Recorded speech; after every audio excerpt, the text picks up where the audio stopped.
Westlock. Kenapa Westlock? Nanti aku beritahu. Hari ni aku dekat Tampin, tempat aku sendiri. Ni, ramai tau. Orang lalu, dia nampak cendol sawit punya besar kat situ. Hari ni kita berhenti, kita try.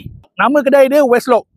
Jangan lupa tau, dia akan buka mungkin dalam 2 bulan lagi dekat sini. Satu kedai Westlock, Western dengan lokal punya makanan lah. Power tak power, dia akan ada kedai makan kat sini. Dan ni owner dia, cendol sawit ni, Westlock.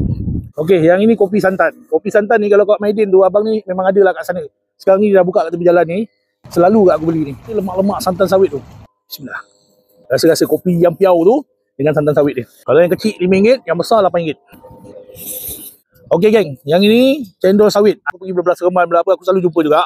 Tapi ni dah ada kat Tampin ni. Bismillah. Kena tak cendol. Panas-panas macam ni, memang lit-lit lah. Dah lama tak kena goreng pisang, cicak dengan kicap. Kat sini ada, nampak? Weh, lama aku tak jumpa tau. Bismillah. Panas ni, tengah panas ni. Oh ni, pisang cheese kat kedai cendol sawit ni. Bismillah. Dia punya gabungan tu. Kalau korang nak try apa yang aku try tadi, korang datang ke sini.